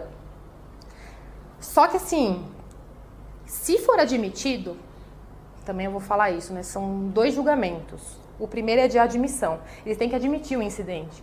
O que é admissão? Cumpre os requisitos do 947? Cumpriu? Admitido. Depois tem o de mérito, firmando a tese. Então são 2 julgamentos. Pelo mesmo órgão colegiado, o regimento interno que vai falar, né? No TJ hoje, qual que é esse órgão colegiado? É a turma especial. A gente tem turma especial do criminal, do público e do privado. Tá? É o que o regimento prevê. Então eles fazem o julgamento tanto da admissão ou da inadmissão e se admitiu, depois tem o de mérito, né? Futuramente. E julgou a tese lá, admitiu, depois julgou e firmou uma tese. O meu recurso, ele ficou pendente. Quem que vai julgar meu recurso? A Câmara originária ou a própria turma? A própria turma. É isso que está falando esse parágrafo primeiro. Então, eles vão firmar a tese e logo depois eles vão aplicar ao meu processo. Então, eles puxam para ele a competência. Competência funcional. Ó, de novo, estamos falando, olha só, né? Funcional. O órgão colegiado, como eu mencionei, vai julgar o recurso, a remessa ou o processo de competência originária, se reconhecer interesse público na assunção de competência. Ou seja, se ele admitir a assunção, ele vai julgar, né? Se não, nem admite, não vai para frente, tá? O acórdão proferido vincula, né? O CPC ele é explícito, né? A gente não teve isso no anterior. Agora está falando, vincula todos os juízes, os órgãos fracionários, exceto se houver revisão de tese. Pode haver revisão de tese, né? Vamos editar, vamos mudar esse posicionamento aqui, essa tese, porque na verdade veio legislação nova, supervenientemente, ou o contexto mudou. Pode mudar, assim como no IRDR, pode mudar, né? É ideal que mude, como eu mencionei no início da aula, né? A crítica que tem muito enunciado, muita tese que já está superado e ninguém vê, ninguém edita, o STJ não está nem aí e vai ficando coisa ultrapassada, né? Então a gente pode falar que houve um aprimoramento desse instituto no novo código, tá? Órgão fracionário, o conceito, vocês sabem que é órgão fracionário? É uma turma. Essa turma de 3 é um órgão fracionário. A Câmara é um órgão fracionário. É uma fração do tribunal. Por isso que é fracionário, tá? Aplica-se o disposto aqui quando ocorrer relevante questão de direito a respeito da qual seja conveniente a prevenção ou composição de divergência entre câmaras ou turmas do tribunal. Se fosse para grifar uma palavra que eu achei importante, é justamente a prevenção. A assunção de competência é preventiva, não teve a multiplicação dos processos ainda. Você quer justamente prevenir isso. Vamos, né, regulamentar aí e firmar uma tese aqui para nem ter essa, né, proliferação de processos no mesmo sentido. É para prevenir, tá? Mas é curioso, né? Tipo, como que... Você pode até entrar no site, quem tiver curiosidade, TJ, aí coloca incidente de assunção de competência. A maioria, não tem tantos, e a RDR tem muito mais, e a maioria não vinga, assim, não é admitido. Assim, é bom, mas eu acho que é difícil por causa desses conceitos indeterminados. O que é grande repercussão social, mas ainda não teve multiplicidade processual, mas tipo... É difícil. É terrível, assim, na verdade. O IRDR ele é mais fácil, porque já tem a multiplicidade de processos. Está brotando um processo que ninguém mais dá conta. Vamos reunir isso daí para julgar, né? É nesse sentido. Então, o IRDR eu acho muito mais importante, inclusive, tá? Até para concurso. Agora, vamos passar para o incidente de arguição de inconstitucionalidade. Como eu coloquei aí, gente, é o controle difuso, não é o concentrado perante o STF. Aqui é o difuso. Já está acontecendo o processo ali, o efeito disso é interpartes. Né? O abstrato, o direto é lá no STF, vincula todo mundo, erga omnes, é diferente. Aqui, quando o órgão especial do TJ ele declara inconstitucional uma norma, vale para as partes daquele processo em que foi suscitado esse incidente, não vale para todos os casos. Lógico, o CPC no 927 ele fala, tem que observar o que o órgão especial falou. Mas a gente tem aquela questão da doutrina, fala que é inconstitucional, porque está vinculando uma decisão em controle difuso, pode isso, né? Aquela questão que a gente comentou, tá no começo do material. Então, vamos lá. Arguida em controle difuso a inconstitucionalidade de lei ou ato normativo do poder público, o relator, após ouvir MP e partes, submeterá a questão à turma ou à Câmara, a qual competir o conhecimento do processo. Vocês devem ter conhecimento dessa súmula vinculante, é famosíssima, cai muito em concurso, que fala da cláusula de reserva de plenário. Então, quando a gente tem um tribunal, o órgão fracionário, né, a turma, a Câmara, não pode declarar inconstitucional. Você tem que levar isso pro órgão, pro plenário, ou órgão, né, o tribunal que tiver, um outro. Então, por exemplo... Um juiz de piso, primeira instância, ele pode afastar uma norma entendendo inconstitucional? Monocraticamente? Pode. No tribunal, o relator não pode fazer sozinho, a Câmara não pode fazer, a turma não pode fazer. Você tem que mandar para o órgão vai decidir. Depois volta para você julga o processo conforme o que foi decidido. É a pegadinha. Juizão ali pode falar, eu acho que é inconstitucional, não vou aplicar. Não é inconstitucional, tá certo. Tá? Mas no tribunal, a Câmara não pode fazer isso sozinha, a turma julgadora não pode, o relator muito menos. Muito menos. Você tem que levar a questão para o órgão especial. O órgão especial é até uma questão prejudicial, né? Processualmente falando, porque se o órgão falar que a lei é inconstitucional, quando voltar o processo para você julgar ali, a Câmara julgar, não pode aplicar, né? É prejudicial. Uma questão prejudicial de mérito, né? Então, assim, a súmula vinculante 10 é muito importante. Ela fala exatamente isso. Então, viola a cláusula de reserva de plenário, a decisão de órgão fracionário, ou seja, uma turma, uma Câmara que, embora não declare expressamente a inconstitucionalidade, afasta a sua incidência. Então, às vezes, não, eu não declarei inconstitucional, eu só afastei do caso concreto, porque você reputou que é inconstitucional. Né? Então, você, sim, tacitamente, você declarou inconstitucional. Não pode, tem que levar a questão pro plenário ou órgão especial, se tiver no tribunal. Então, faz referência ao artigo 97 da Constituição. Somente pelo voto da maioria absoluta de seus membros, ou dos membros do órgão especial, poderão os tribunais declarar a inconstitucionalidade de lei ou ato normativo. Então, tem que ser ainda, né, o quórum, né, maioria absoluta, né. A maioria absoluta, ela, inclusive, computa aqueles que não estão presentes. Né? Essa é a diferença, inclusive, entre maioria absoluta e maioria relativa. Relativa é quando você pega só quem está lá, né, e a absoluta você conta, inclusive, quem não está, é mais difícil de ser atingido, tá?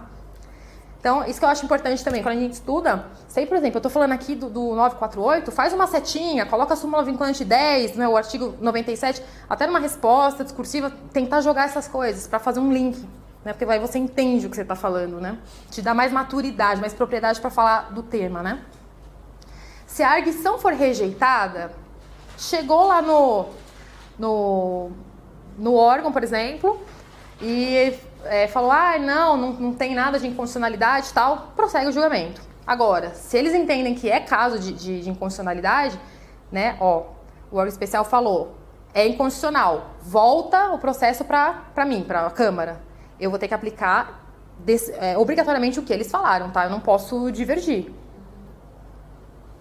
Se o órgão falou que é inconstitucional, eu não posso falar, não, mas relator, eu acho, não, naquele caso concreto, você é obrigado a acatar. Se chegar outro processo igual, você não é obrigado. Porque é controle difuso. Bagunçado? Sim, a gente aplica mesmo quando é difuso, a gente aplica, tá? A gente pega ali a jurisprudência do TJ, do órgão, e fala, em outros casos idênticos, falou que é inconstitucional. Aplico aqui. Eu não estou declarando inconstitucional. Aí órgão fracionário, eu posso afastar, porque o órgão já afastou antes. É porque já foi julgado. Eu não vou mandar de novo a questão não vou suscitar de novo pro órgão. Ele já julgou, já falou que aquela lei é inconstitucional, porque, né? Que é o que está falando aqui, o parágrafo único. Os órgãos fracionários não vão submeter ao plenário ou órgão a arguição quando já houver pronunciamento destes ou do plenário do STF. Né? Para que você vai mandar de novo a questão que já foi, dirimida, já falou que é ou não é, tá? As pessoas jurídicas de direito público responsáveis pela edição do ato poderão manifestar-se nesse incidente se assim o requererem, né? Então, por exemplo, é uma lei, sei lá, estadual. O Estado de São Paulo, ele pode participar falando ali, se manifestar, olha, eu vou, né, falar que ele vai defender o ato, né? A Procuradoria, né? Procuradoria. Vai falar que a lei é bonita, é linda e vai aplicar, tá? A parte legitimada propositura das ações do 103 da Constituição, que é perante o STF, né, o controle direto, também podem se manifestar. É mais raro isso aqui, tá? Eu não imagino, por exemplo, o Procurador-Geral da República se manifestando num processo desse, tá? Mas tá falando que pode, então pode, tá? Só pra vocês saberem. Considerando a relevância da matéria, pode ter também amicus curiae. Também é mais raro, mas tem, né? Vamos falar agora do conflito de competência. O que é conflito de competência? Ou ninguém quer julgar a causa, ou todo mundo quer, raríssimo, nunca vi na minha vida. Nunca vi na minha vida. Eu tô há 7 anos no TJ e fora estágio e tudo, eu nunca vi na minha vida. Ninguém quer julgar. A verdade é que um fica empurrando pro outro. Não é meu, é seu, não é meu, é seu, volta, vai. E o jurisdicionado ali, né? E aí? Né? Então, conflito, a gente começa de baixo para cima, tá? O artigo 66. Há conflito de competência quando 2 ou mais juízes se declaram competentes. Nossa, né? Raríssimo. Eu nunca vi isso na minha vida. 2 ou mais juízes se declaram incompetentes, atribuindo uma a outra competência, né? Você é competente ou não. Né? Isso acontece muito no tribunal, tipo assim, a gente está no direito público, mas no direito público tem câmaras especializadas em ambiental. Aí quando vem a CP, do MP, de parcelamento de solo, com dano ambiental, ninguém quer julgar, né? Porque a gente fala que é do ambiental, eles falam que é nosso, porque é direito administrativo lato sensu, a gente fala que não, que é ambiental, aí suscita e volta e despacha, enfim. Mas, né, ninguém quer julgar, a verdade é essa, tá? Que é a hipótese mais comum que tem, né? Ou, entre 2 ou mais juízes, surge controvérsia acerca de reunião ou separação de processos. Também é raríssimo, tá? É tipo assim, eu acho que tem conexão entre esses casos, eu quero que junte. Não, eu acho que não. Nossa, raríssimo, gente. Eu nem me atentaria a isso, tá? O juiz que não acolhe a competência deve suscitar o conflito, salvo se atribuir a outro juízo, né? Então, em regra, depende até da forma pela qual você faz isso, porque, igual hoje eu discutindo com um colega meu lá do trabalho, ele mandou por despacho pro ambiental, um caso desse aí que eu acabei de falar, falou, a gente não é competente, por despacho, não foi voto, não foi monocrático, foi despachou, puf. Chegou lá, eles fizeram não, foi um voto, mas não foi suscitando o conflito de competência. Foi um voto falando, não somos competentes, devolva para o público, para a sexta Câmara, né, no caso. E aí chegou lá e ele falou, não, agora eu vou suscitar o conflito, que eu não acho que é minha. Então, na verdade, ele não deveria ter feito por despacho. Ele deveria ter feito por voto. Porque se é por voto, chega lá, eles têm que suscitar, não a gente. É uma questão procedimental interessante. Porque o despacho, você, é um mero despacho. O voto, ele é mais forte. Então, por voto, a turma falou, não somos competentes. E determinou a remessa para o ambiental. Chegou lá, fizeram um voto. Não somos competentes, vocês são. Chegou na gente. Agora, a gente que vai ter que suscitar esse conflito aqui. Falando, acho que não, porque... No caso ainda, tem uma divergência, até vocês devem estudar muito, né? Direito ambiental. Cai no concurso? Não? Não? Achei que caísse. Não? Nossa, achei que caísse. Assim, questão de dano ambiental, acho que só parcelamento. Tá. Não, só assim uma questão de conceito, não nada a ver. O meio ambiente, ele não é só o ecológico, né? O natural. Tem o ambiente do trabalho, o meio ambiente, o artificial, que é o urbanístico. A gente tá falando de parcelamento do solo, é urbanístico. Então tem outros, não é só a árvore ali que a gente tá vendo, né?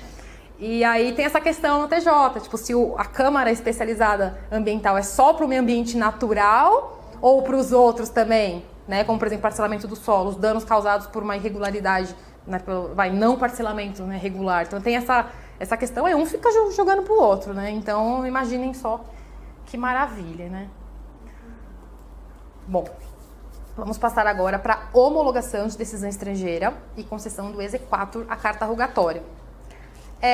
Isso aqui, gente, é interessante, assim, mais entender, na verdade, não precisa decorar tal, mas eu acho que é importante entender como que funciona, né? Porque, assim, se eu tenho uma decisão judicial proferida no estrangeiro, né, no exterior, ela tem eficácia aqui? Eu trago pra cá. Eu posso cumprir aqui direto?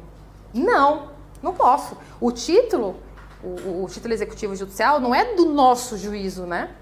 É de outro juízo. Então, eu não posso já cumprir, mandar pagar e mandar penhorar os bens aqui, por exemplo, o réu, né, domiciliado aqui, por exemplo. Não pode. Então, tem que ter essa homologação, no caso da sentença.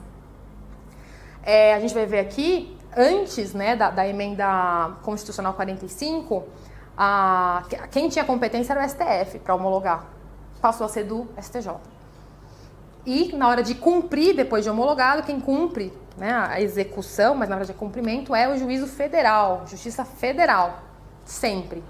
Então vamos lá, artigo 960. A homologação de decisão estrangeira será requerida por a ação de homologação de decisão estrangeira, é o nome da ação. Salvo disposição especial em contrário prevista em tratado. Pode ter tratado, então, falando que não precisa homologar. Pode ter. Tá aqui, deixa claro. Se tiver previsão em tratado, não precisa, tá? A decisão interlocutória estrangeira pode ser executada aqui por meio de carta rogatória, não precisa homologar. Basta uma carta rogatória. A interlocutória, não a sentença. Tá? Por exemplo, a tutela de urgência, que foi deferida lá, tal, vem aqui, uma mera carta rogatória, mandou cumprir, dá para cumprir. Homologação obedece aos tratados, né? Claro, e regimento interno do STJ, que é quem homologa, né? É o próprio STJ.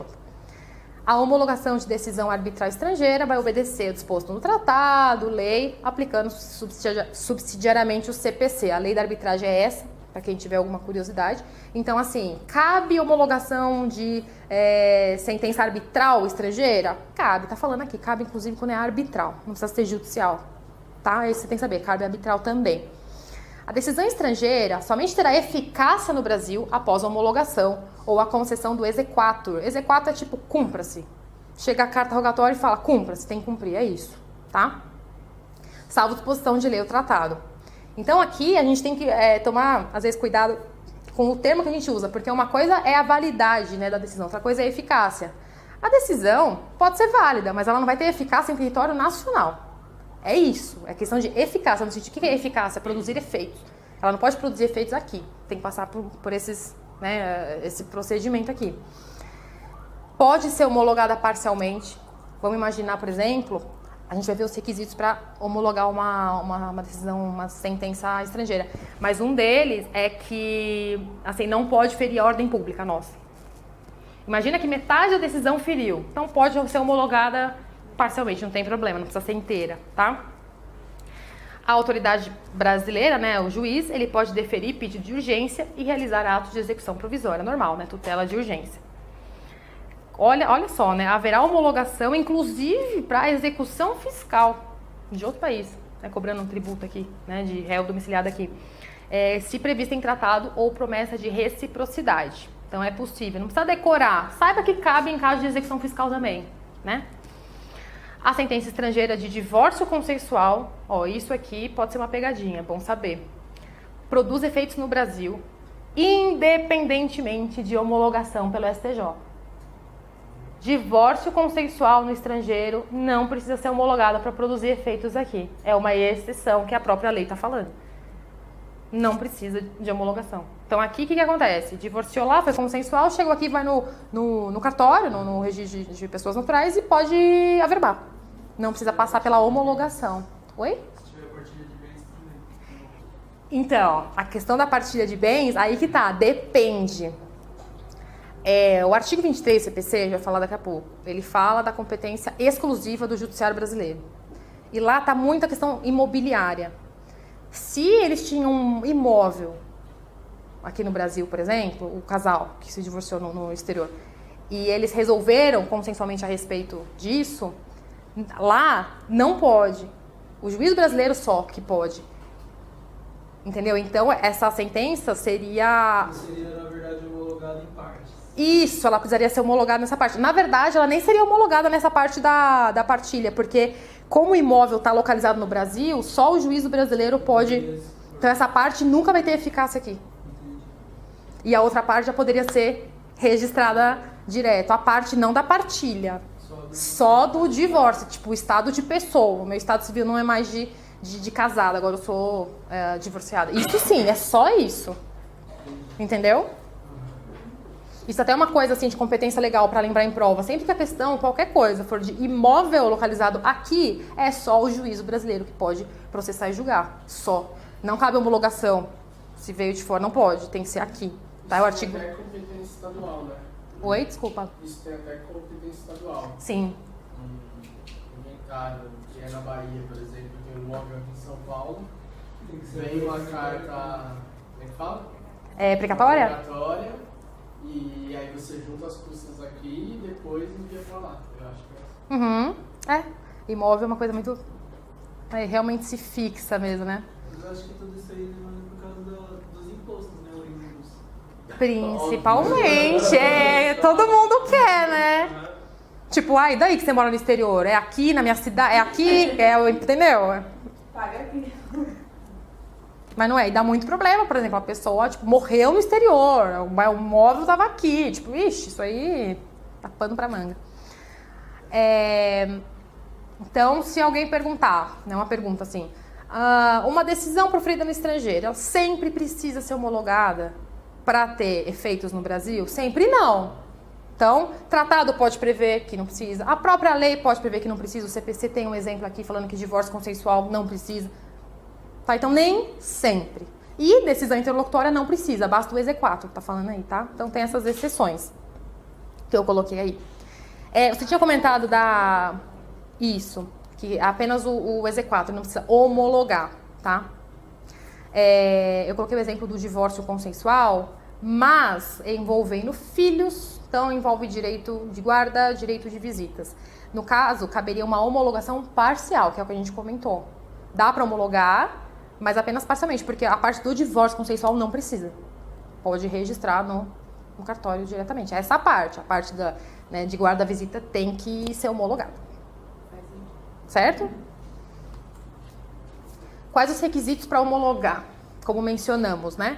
Tem que ser proferida por autoridade competente. Então, como eu falei, artigo 23 está falando que imóvel no Brasil é só aqui que julga. Se vier uma decisão estrangeira nesse sentido, falando de imóvel daqui, gente, nunca vai ser homologada. Não tem como. Ela não vai operar efeitos aqui. Então, a autoridade que proferiu a decisão ela tem que ser competente, nos termos do nosso código, da nossa Constituição. Certo? Tem que ser prestigida de citação regular, ainda que verificada a revelia. Então, assim, tem que comprovar que foi citado. Se respondeu, se não respondeu, né, se foi verificada a revelia, não importa, mas tem que provar que foi citado. Tá? Não pode ser uma surpresa aqui para o réu a primeira vez que ele está ouvindo falar disso. Que é, né, o que a gente chama de contraditória, é você ter a informação e conseguir reagir, né? Tem que ser eficaz no país em que ela foi proferida, então lá ela já pode operar os seus efeitos regulares, tá? Não pode ofender a nossa coisa julgada. Deve estar acompanhada de tradução oficial, né, juramentada, salvo se tratado dispensar, né? E não pode conter ofensa à ordem pública, né? Mais uma vez, esses conceitos jurídicos indeterminados, tá? Mas é bom a gente saber os requisitos aqui. O inciso terceiro, uma questão bacana de falar, né? Uma visão sistemática do nosso ordenamento. Por que eu fiz essa setinha, né? Trânsito em julgado.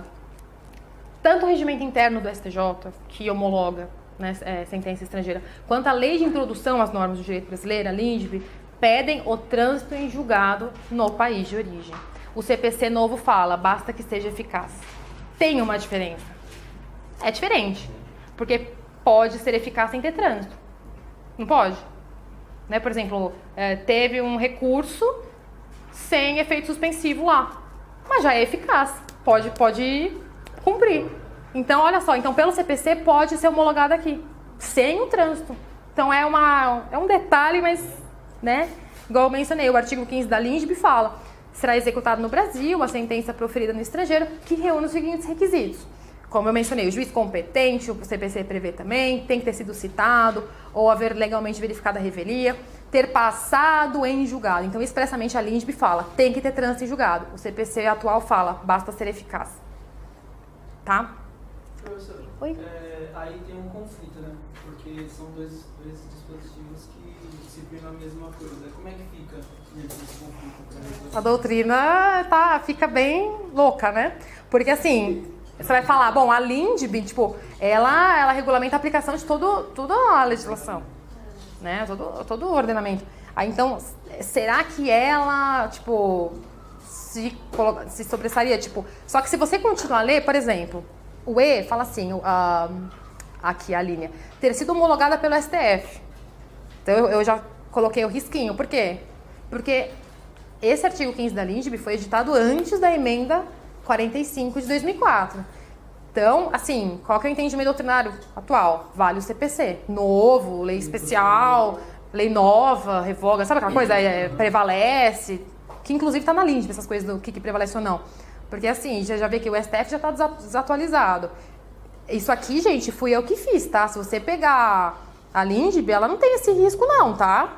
Isso aqui é eu, tipo... Porque quem não sabe o que a gente está falando, vai decorar a LINDB, é o STF, vai falar bobagem, prova, vai... Isso aqui é uma coisa que a gente faz sistematicamente. Ó, tô pegando uma, falando que ali é outra coisa. Então, tipo, não dá pra falar, então, tem que ter o trânsito em julgado. Não, a gente vai pelo CPC. Que tá atualizado, né? Perante esse artigo 15, tá muito atualizado, né? No sentido de lei nova. Se fosse para justificar por que vale, porque é lei nova. A outra é antiga, mais nova, né? Essa aí aplica. E o artigo 105 da Constituição fala, né? Que a competência não é mais do STF, é do STJ. Processar e julgar originariamente homologação de sentença estrangeira e concessão de exequatur às cartas rogatórias. Tá certo? O artigo 17 da LINDB fala mais ou menos a mesma coisa, né? Não pode ofender a soberania nacional, os bons costumes, a ordem pública. Mas mais ou menos ali a mesma coisa. Como eu mencionei, gente, não será homologada a decisão estrangeira na hipótese de competência exclusiva aqui da autoridade judiciária brasileira. A gente acabou de falar da questão imobiliária, né? O artigo 23. Não tem como. Nunca vai ser homologado, nunca vai operar efeitos aqui, tá? Vai ter que começar uma ação de novo aqui, tá? O cumprimento da decisão far-se-á perante o juízo federal. Então, o cumprimento é quando já homologou, tá? Acabou a homologação, vamos cumprir, né?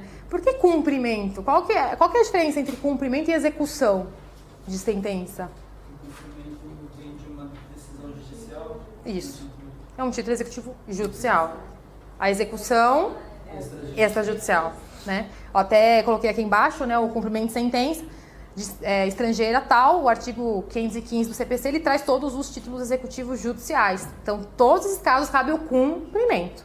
Se for o extrajudicial, cabe a execução, né? Então, o artigo fala que, inclusive, né, a sentença estrangeira homologada pelo STJ e a interlocutória estrangeira após a concessão do exequatur são títulos executivos judiciais. Por isso que cabe o cumprimento, não execução. É mais uma coisa de terminologia que muita gente fala errado, inclusive judiciário, tá, gente? Nossa, o que eu mais vejo ali, tentando arrumar voto, assim, tá muita coisa errada, mas a gente sempre tem que tentar melhorar, né? A gente também todo mundo erra, mas medida do possível, por que é cumprimento, né? Porque antes era tudo execução, realmente, né? Era assim, tudo execução. Mas a gente tem que tentar usar. É que algumas coisas, por exemplo, na execução a gente tem o exequente e o executado. E no cumprimento, como que chama as partes? A gente chama de exequente e executado. Então você fala, pô, mas eu mudei o nome das partes. Não tem nome.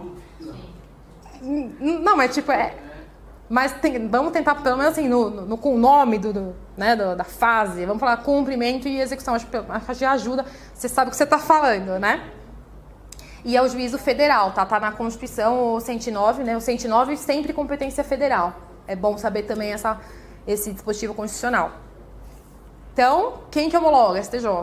Onde cumpre? Primeira instância. Juízo federal. Juiz federal. Primeira instância. Tá? Mais umas questões aí. Eu vou dar um tempinho pra vocês. Acho que ela não pegou. Pegou? Para juiz substituto. Nem se atentem muito aqui. Eu quis dizer com essa questão que, como a gente viu, tem que ter sido citada a parte contrária, né? Não importa que teve revelia tal, mas no sentido de que, tipo, pode ser via postal, mas tem que ter a prova de que foi citada, tá? É nesse sentido. Vamos fazer assim, vamos fazer essa, porque as alternativas são meio confusas, não quero que vocês se confundam, tá? É a letra B mesmo, tá? Para homologar o laudo arbitral proferido no exterior, porque a gente sabe que sentença arbitral estrangeira também pode ser homologada, né? O réu domiciliado no Brasil. O que precisa, né? A citação para o procedimento arbitral pode ter sido feita por via postal com prova inequívoca de recebimento. Essa parte, com prova inequívoca do recebimento, é a parte chave aí. Tem que provar que a pessoa, tipo, recebeu, entendeu? Tipo, inequivocadamente. É nesse sentido. Só para vocês gravarem isso. Pode ter tido revelia, pode ser o que for, mas comprovou, mandou, tem o AR, ó, tal. Tá? Então isso basta. Agora... É que esse laudo arbitral, esse termo tá meio estranho, tá? Essa banca BFC, nem sei de onde que eu não usaria esse laudo arbitral, mas é tipo isso. Isso, é uma sentença arbitral. Coisas de bancas. É pra você já ler assim, a questão e ficar em pânico, porque você nunca leu na vida aquilo, tá? É isso. Mas a segunda eu vou dar um tempinho, que aí vocês conseguem.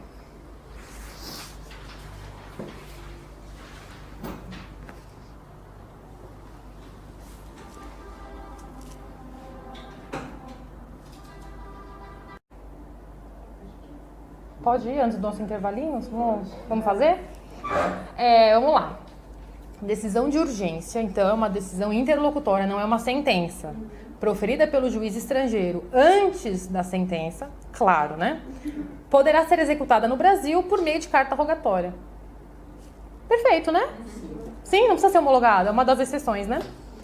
Então, essa não está errada, está correta. Então, 2. Ainda que o litígio envolva apenas pessoas de direito privado e interesses privados, a carta rogatória deve ser cumprida por juiz federal. essa parte inicial é para te confundir. Isso aqui não está escrito em lugar nenhum. Você leu isso na Constituição? Só é da Justiça Federal caso as partes sejam de direito público. Não está escrito nada. Isso aqui é para te confundir. Pode ser público, privado, pode ser quem for. É o juiz federal que cumpre. Isso aqui tem muito em concurso, viu, gente? Enfim, informação, você fala, meu Deus, é só para você, nossa, mas... Não, não inventa, né? Tá certo.